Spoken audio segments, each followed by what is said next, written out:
querida familia ESNE, qué alegría saludarles en su programa Perfiles. Estoy en pleno corazón de Los Ángeles y atrás está la hermosísima Catedral de Nuestra Señora de Los Ángeles. Ella cuenta con arte de un artista mexicano que quería ser un famoso bailarín, pero Dios le tenía preparadas otras cosas, como por ejemplo, vestir a un santo. Hoy en Perfiles vamos a platicar con Lalo García.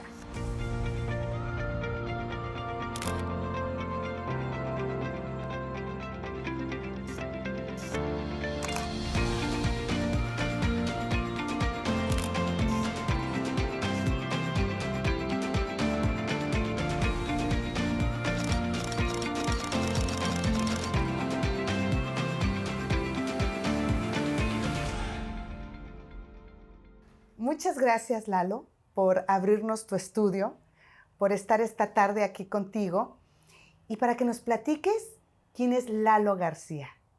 ¿En dónde nació Lalo García? Cuéntanos. Pues primero, gracias a ti, gracias a ellos. Por órdenes de mi Santa Madrecita, tengo que decirte, en la Cieneguita, Michoacán, municipio de Cueneo. Hay un ranchito muy pequeño, ahí nací.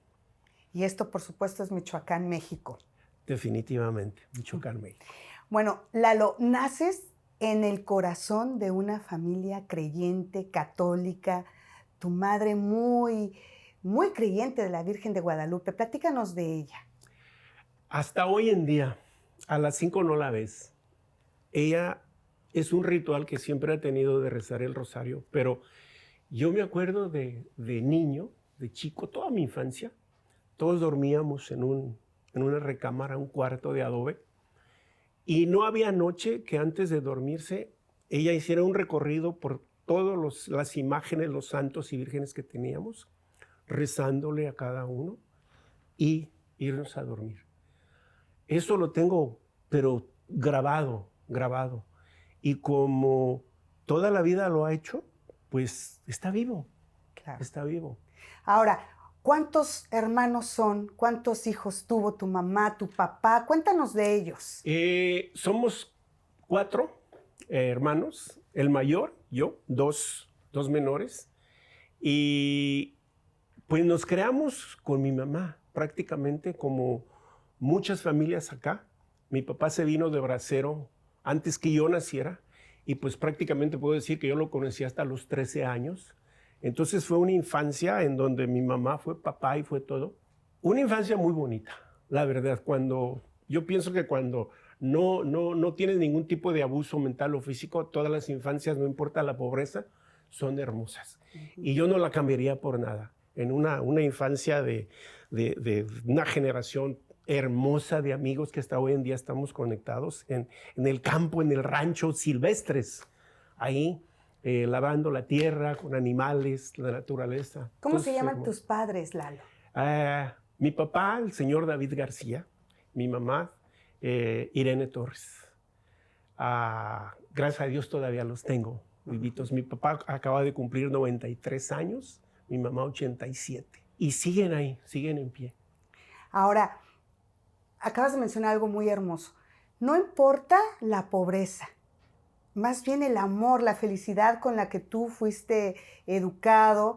Y cuéntanos, ¿cuándo entonces conoces a la Morenita del Tepeyac, a la Virgen de Guadalupe? ¿Cuándo fue ese encuentro? A veces yo pienso que muchas veces besamos a la Morenita antes que a nuestra propia madre.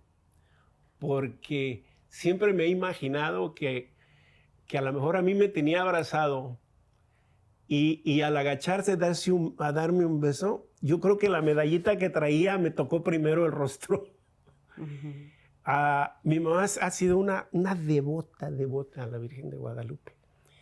Y creo que en esos rezos, porque todavía existe una imagen que tiene de la Virgen de Guadalupe en ese mismo cuarto.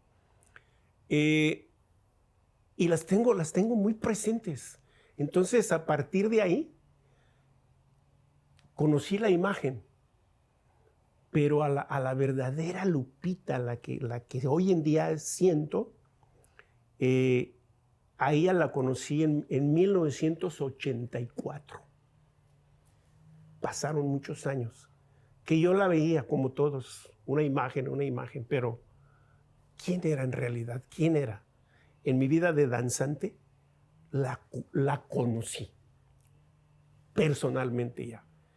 Ya dejé de verla como siempre, como una figura importantísima, porque en la cultura, en la historia, en la religión, siempre está. Pero ya personalmente, a yo tener una relación, como cada uno tenemos una relación muy personal, muy íntima con la Lupita, fue a partir de 1984. Ahora tú me decías algo muy hermoso. Tú, en lugar de rezarle, o la manera de rezarle a la Lupita, era danzándole. Esa era tu forma de entregarle tu amor, y dices que de esa manera inclusive fue como la conociste. Tuve un maestro, Florencio Illescas, que fue danzante, él toda su vida, y él nos enseñó lo espiritual de la danza. La danza no como un espectáculo, la danza como un rezo. Y él nos preparaba de tal manera que para iniciarnos nosotros como danzante tenía el formato que se usa todavía en México, donde tenías que iniciarte, te preparabas. Había una noche de velación que te preparaba para el siguiente día ya el grupo integrarte y aceptarte como danzante oficial. Ya como danzante oficial, tú podías pagar una manda. Antes no, porque no eras todavía un danzante oficial. Él eso nos enseñaba. Entonces, rezábamos, cantábamos, comíamos toda esa noche, y al otro día era un júbilo para iniciarte. Tú pedías tu danza, tu ritmo favorito, y todos te seguían. Era la forma de hacerlo. Nos daba la oportunidad de iniciarnos como danzantes en la Basílica de México, o en Chalma, o en el Cerro de la Estrella. Había todos esos lugares. Si podíamos, íbamos. Muchos sí lo hicieron. Yo me inicié aquí en la placita del centro de Los Ángeles. Pues era como una primera comunión, porque ya tú te sentías danzante oficial. Ya tú podías bailarle oficialmente a la Lupita, pero como un rezo. Entonces era muy profundo. Y a través de la danza la he conocido para ya después poder plasmarla en un lienzo como artista. Bueno, vamos a hablar, por supuesto, más adelante sobre estas obras tan hermosas que haces, pero antes me gustaría mucho saber, ¿cómo dejas ese ranchito y cómo llegas a Estados Unidos y comienza esta maravillosa aventura y también parte muy importante de tu vida como danzante para la Virgen de Guadalupe? ¿Cómo fue eso? Pues te imaginarás 4 que mi mamá, pues aparte de estar atendiendo lo que eran las parcelas, los animales, fuimos creciendo. Y yo ya tenía 13 años, mi hermano el menor 15, 10, 6, pues ya era muy difícil para que mi mamá, pues de alguna manera nos pudiera crear. Mi papá, estando acá en Estados Unidos como bracero, pues llegó la pregunta, o él se regresaba o nosotros nos veníamos. Y bueno, ¿sabes qué? Creo que amo mi México, pero mi papá tomó una decisión muy acertada y nos vinimos. Y este país pues nos arropó, y quiero mucho este país. Aquí me he desarrollado como lo que soy. Esa raíz, allá está. Me dijo una vez un amigo sacerdote, el padre Faustino Aguilar, que está en Morelia, dice, ustedes son unos trasplantados. ¿Y sabes qué? Sí, porque ya nosotros traíamos una raíz que nos arrancan de un lugar y solo nos trasplantan en otro lugar. Aquí, quiero pensar que aquí vine a dar mis frutos, pero traigo una raíz muy mexicana. Ahora, llegas del ranchito a los ¿cuántos años? 13. Ya llegabas como danzante. Aquí fue cuando empezaste a danzar. Como danzante de escuela, de superficial, pero sí llegué en un tiempo muy duro, muy difícil, cuando estaba la guerra de Vietnam, que estaban el movimiento de los derechos humanos, el movimiento chicano, al cual para mí era muy extraño, muy raro, no lo entendía, difícil de adaptarme, fue duro, difícil. Creo que la danza pues fue parte de lo que me salvó y el dibujo, ambas cosas, porque encontré un grupo folclórico y esas dos horas que yo pasaba cada 2 días a la semana en el ensayo, pues me transformaba, me regresaba a mi rancho, oyendo la música, oyendo los bailes. Eso me ayudó a sobrevivir esa etapa que fue muy, muy, muy difícil de estar aquí en Estados Unidos.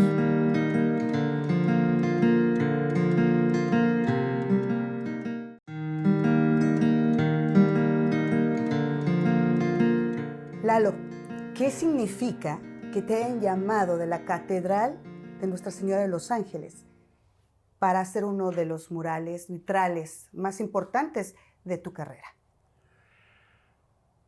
Pues es el vitral más grande como artista que se puede hacer, pero fue una gran responsabilidad que la asumí, porque me sentía capaz.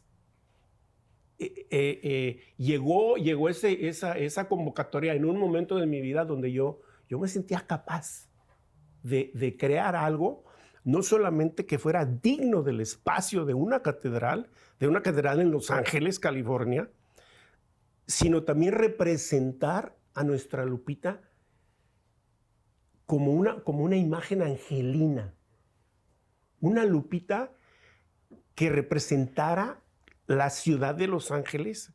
Hablábamos con esa raíz mexicana y bueno, pues gracias a Dios se me dio. Pero dentro de la catedral también hay otras obras tuyas muy impresionantes, muy hermosas y un artista autodidáctico que tenga este privilegio. Pues hijo, ¿cómo explicarlo, no?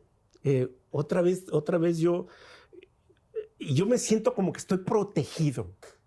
Estoy definitivamente arropado, guiado por algo que no existe, que es un sentimiento, que es una emoción, y responsabilidad de crear este tipo de trabajo que tiene que dar fuerza, que tiene que dar fe, que te tiene que arropar, que te tiene que consolar y que, como a todos, el Señor se encargó de prepararnos para esto, tirándonos al suelo, dándonos cachetadas, sufriendo de diferentes maneras para reforzar esa fe. Y todo eso me preparó para cada vez que yo hago una obra, realmente pensar en lo que la obra va a hacer. Y aquí en este taller, hacer lo que más humanamente se puede con todos los elementos artísticos. Pero que una vez que sale la obra de este taller y hace ese recorrido a su lugar permanente, ahí, como cuando nace un niño, se corta el cordón umbilical y ahí baja la divinidad. Cuéntame uno de esos golpes duros que te han hecho entender sobre tu fe. Pues mira, obviamente dentro de lo personal pues tiene relaciones que pues no se llevan a cabo y son duras, pero mi esposa acaba de cumplir, creo que ya son 5 años, en donde le detectaron un cáncer de ovario. Y cuando decimos cáncer, pensamos en la muerte. Entonces fue muy difícil. Yo también pasé por ahí con cáncer de próstata, que si mis papás ven esto apenas se van a enterar porque nunca les quise decir. Pero también yo acabo de cumplir 4 años libre de cáncer. Y si no tienes fe, te vas a derrumbar. Entonces, pasamos 2 semanas nosotros muy difíciles de no saber si el cáncer de ovarios venía del estómago al ovario, del ovario al cáncer. Y fueron noches que no dormíamos.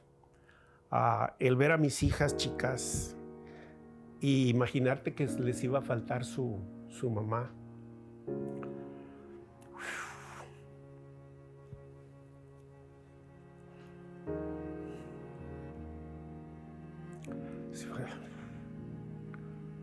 Pues fue duro. Y Y entonces te hincaste y pediste. Mis hijas aprendieron a prender una veladora.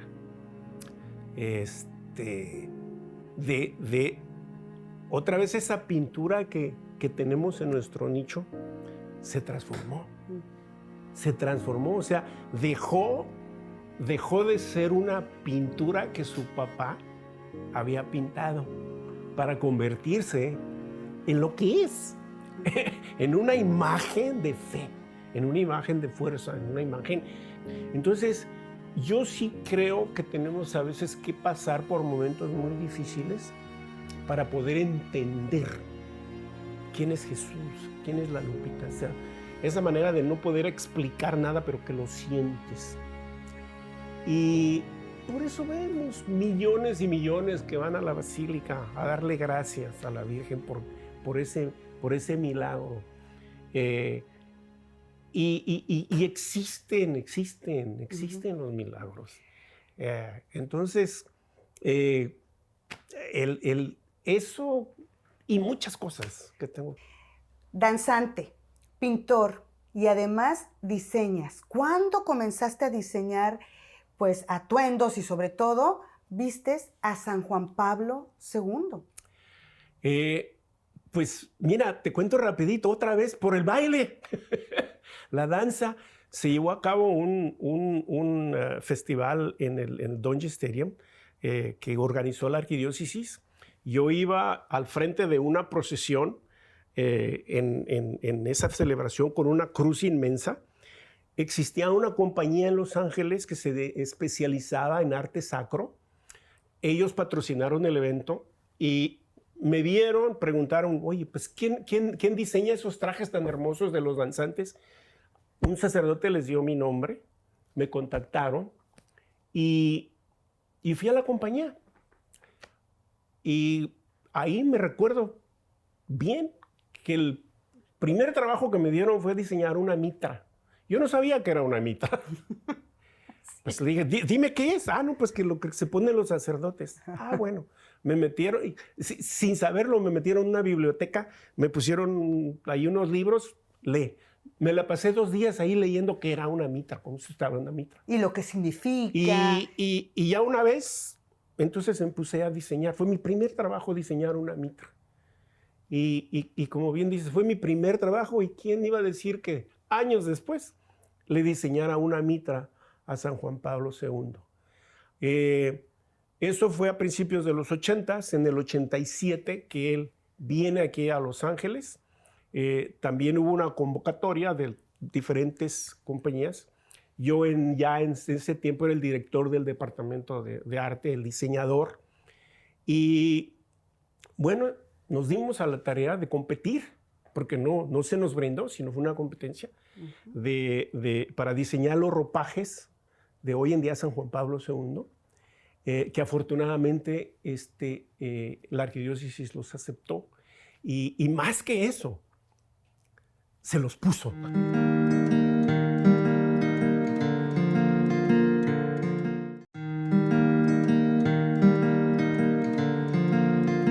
Es maravilloso poder estar hablando con Lalo García, que además diseñaste todo el atuendo de San Juan Pablo II y está lleno de detalles, está lleno de colores.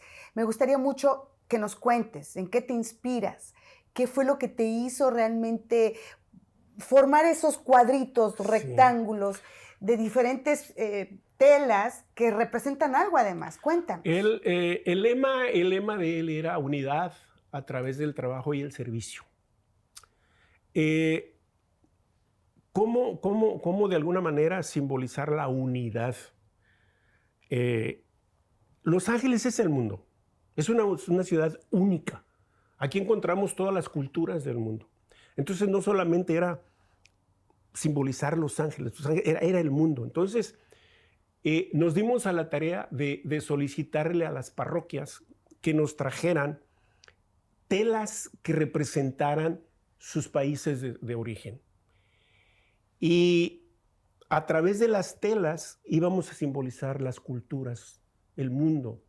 Y yo me di a la tarea de crear un arco iris, entrelazar todas esas telas como representantes de las culturas.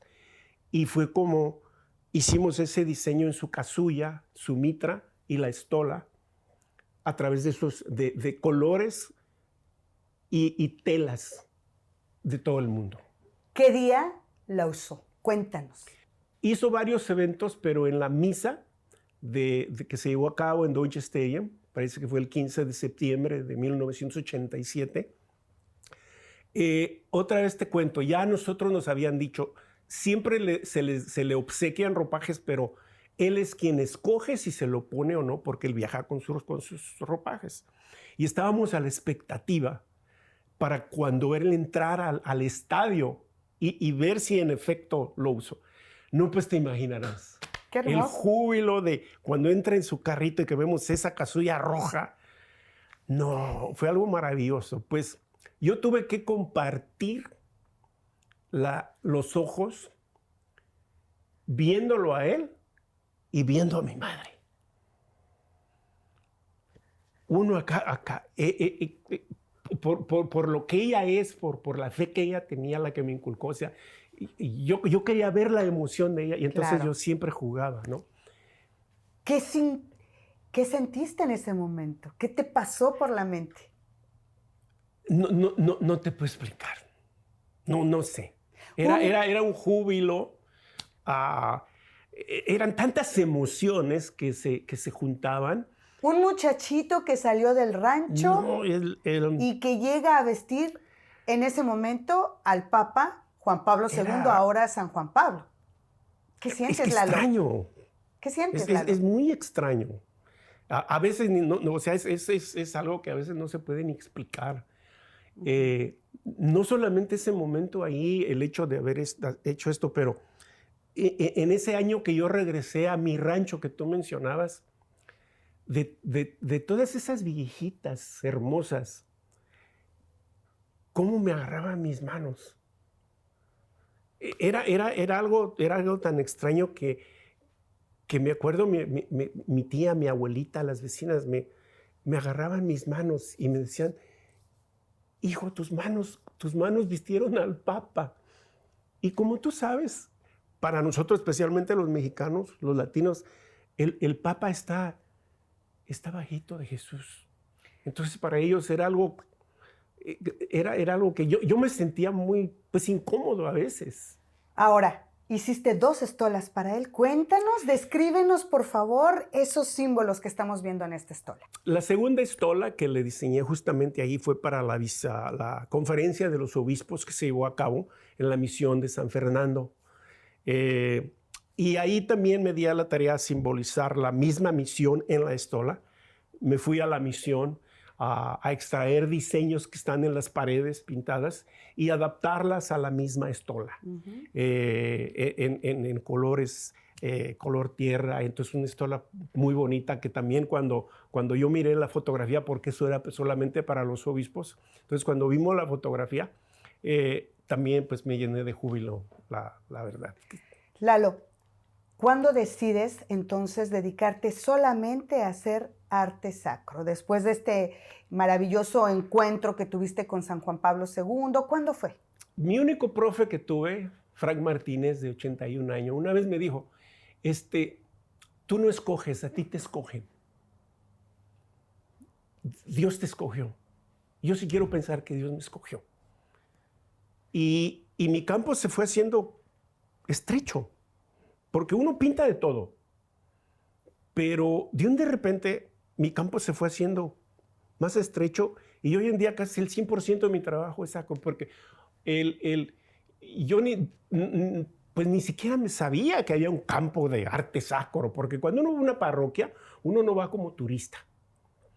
Entonces uno ve las obras vitrales, estatuas, pero es parte de la decoración sacra que te ayuda a la meditación, a la oración. Pero uno nunca piensa quién lo hizo.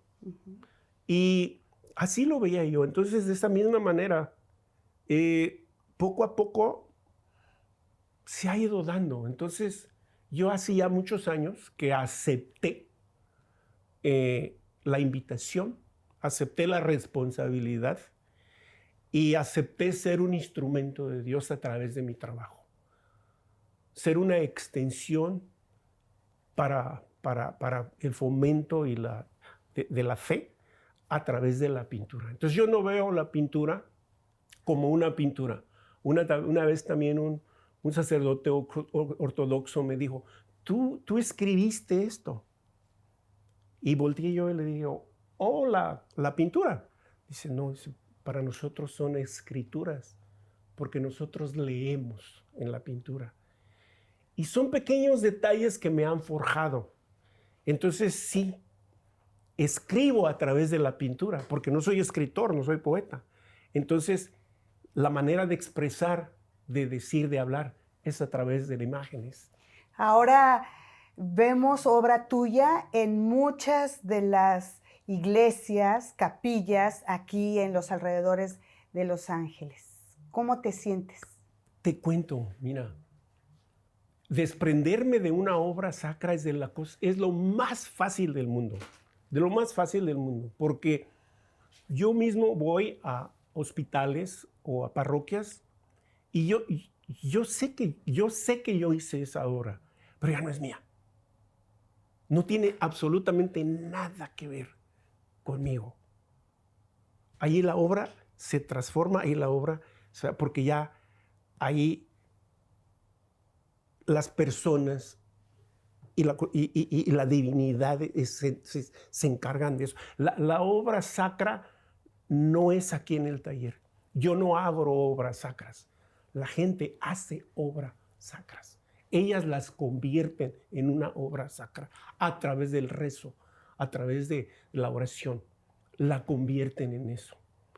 Entonces, yo no puedo adjudicarme ese título de crear obras sacras.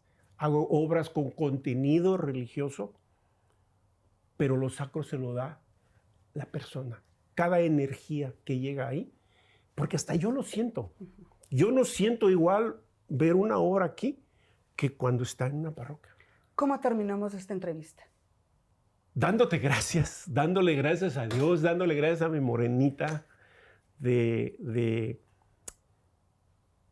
que me permita que a través de estos medios no solamente me conozcan a mí, pero hacerles una invitación de la que la conozcan a ella, de que crean, de que se den cuenta que la vida es difícil, pero hay alguien que nos cuida, hay alguien que nos arropa, hay alguien que nos bendice, hay alguien que cada mañana dice, tú eres mi hijo, yo te voy a cuidar, y que hay que seguir adelante,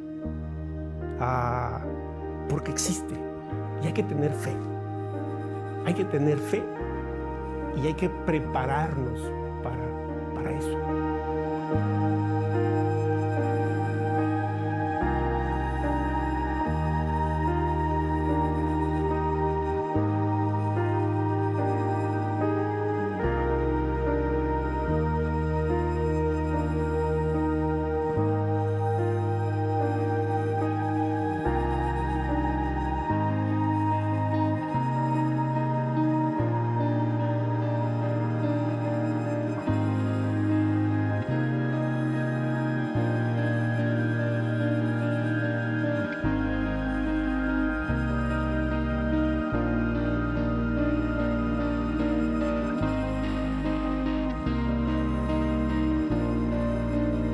Lalo García dice que el Señor no deja de sorprenderle y que Él continuará inspirado, pintando siempre en el amor de nuestro Señor Jesucristo y la Santísima Virgen de Guadalupe.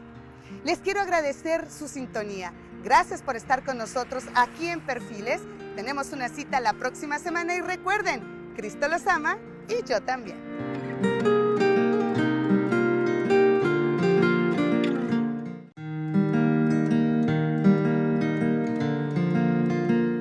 En un momento difícil, social, ¿verdad? Y encuentras un país que te abre, ¿verdad? Las puertas te abre, inclusive tu hogar se vuelve a unificar y también tal vez con algunas carencias. Pero en ese momento, ¿qué papel jugó la Virgen de Guadalupe en tu vida? Mira, otra vez las oraciones de mi mamá, esas nunca se me van a olvidar, porque hoy en día están ahí vigentes.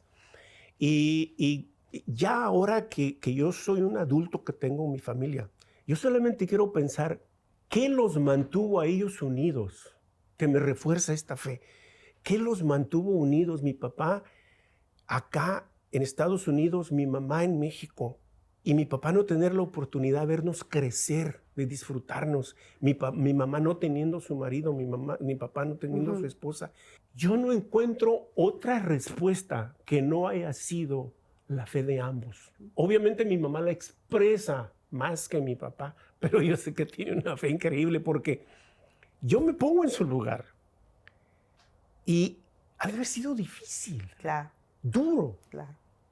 Y entonces yo te estoy seguro que de no haber tenido esa fe, algo hubiera pasado. Y eso nos lo han transmitido a nosotros. Lalo, entonces tu fe gira alrededor de la Virgen de Guadalupe. ¿Tú te identificas con ella? Yo sí, al 100%, al 100%. Y otra vez la relaciono mucho, pues, no sé si a lo mejor por el hecho de haber crecido con una mamá, entonces ese amor maternal que solamente ustedes nos pueden brindar a nosotros, es diferente. El papá como que somos guía, como que somos luz, pero el arropamiento, la seguridad, otra vez la fe, la fortaleza, yo estoy 100% seguro que todo eso nos lo brinda una madre. ¿Y cuándo te das cuenta que ella es la Virgen a la que le danzas, a la que le pides, la que te ayuda para interceder, ¿verdad?, a los milagros que el Señor te ha hecho? La misma relación con mi mamá. Es el hecho de sentir que te arropa, que te guía. Y es algo que hoy en día hago porque siempre que vemos a la Lupita, siempre que vemos a la mamá, le pedimos. Te piden y das. No sabrás cómo le vas a hacer, pero tú vas a dar. Uh-huh. Siempre le pedimos y siempre nos da. ¿Pero cuándo marca ella tu vida? Definitivamente en el 84. ¿Cómo fue ese encuentro con ella entonces? En el 84 se llevaron a cabo aquí las Olimpiadas. Yo ya con mi grupo armado hubo una convocatoria para representar el Festival Hispano y yo audicioné con un cuadro de concheros. Fue la primera vez que hice una investigación a fondo de quién era la Lupita, quién era. Y me enamoré. Me enamoré porque me di cuenta que es la imagen viva de México. Claro. Como decía Octavio Paz, México no existe sin la Virgen no existe sin México. Totalmente. Nosotros ahora la tenemos impregnada. Totalmente. Me encantaría que nos aclares, porque nos están viendo prácticamente en todo el mundo y muchas personas no van a entender que estabas participando con un cuadro de concheros. Se van a imaginar un cuadro pintado tal vez de conchas y eso sí. No es así. Así que Lalo. Era un cuadro de danza. Exacto. De danza en un escenario en donde me di a la tarea de juntar músicos con instrumentos prehispánicos, danzantes, un coro que contraté de una escuela donde los vestimos con trajes de danzantes, trajes aztecas que yo mismo diseñé y confeccionamos. Y entonces, afortunadamente, ganamos y me tocó participar en 3 actuaciones para las Olimpiadas. Pero a partir de ahí me marcó, me enamoré y sigo enamorado. Y no termino de tener cualquier estampita que encuentro en la colección y veo al dorso que escribieron. Es un imán, es un ícono gigante, que después del crucifijo no hay otro No hay una imagen mariana que sea tan universal como la Virgen de Guadalupe. No existe. Es única. Por eso América es un continente mariano. O sea, somos marianos. Claro. Y entonces ese amor que uno siente por la Lupita, pues es natural. Otra vez es la segunda mamá de nosotros. Hace 32 años comenzó este noviazgo, este amor, y en todos estos años me imagino que la Lupita no te ha ayudado en uno, sino en muchas situaciones difíciles. En todas. En todas. Es lo primero que se te viene a la mente cuando... Claro. Pues miren todo. Si tengo una alegría, le doy gracias. Si traigo una pena, le digo, ayúdame, ilumíname. Yo la tengo presente. Siempre. Y obviamente por eso hablaremos después, por eso la plasmo en todos mis cuadros, pero es algo que nació y es algo con lo que vivo a diario. Lalo, cuando esas Olimpiadas todavía no pintabas. Sí, ya pintaba. Hay etapas como pintor en donde a veces los que estudian. Yo soy autodidacta. Yo iba a la escuela, pero no sabía para qué iba. Entonces, yo ya nací, como todos, y ya nacemos con el don de pintar. Porque antes de escribir y leer, pintamos. Entonces, pero, ¿cuándo empiezas a pintar a la Virgen de Guadalupe? ¿Después de ese encuentro de 1984? A conciencia a partir de ahí. Antes la pintaba, pero la pintaba por comisión, la pintaba porque ya yo trabajaba en una empresa como pintor, pero la pintaba así como eso. Como la Lupita. Hacer una reproducción de la Virgen de Guadalupe. Y trataba, porque la quería, porque la amaba, trataba de pintarla pues tal y como es. Pero ya como pintor, como creyente, o sea, ya que me llenaba, honestamente te voy a decir que fue hasta el 2000. Ahora, vamos a imaginarnos que ahorita estamos en tu sala y ahí vemos una colección de lupitas y estamos viendo la primer. ¿Cuándo pintaste esta lupita? Pues sí, a partir de los 80s empecé yo a pintarla. Las lupitas que tengo a explicar, y creo que se facilita para que las personas entiendan lo hermoso de todo el simbolismo que tiene el lienzo que está en la basílica, aquella que se le apareció a Juan Diego. En cada una de las imágenes que tengo exalto algo, ya sea su rostro, ya sea el ángel, ya sea la túnica, ya sea las estrellas, los rayos, todo eso simbolismo que tiene.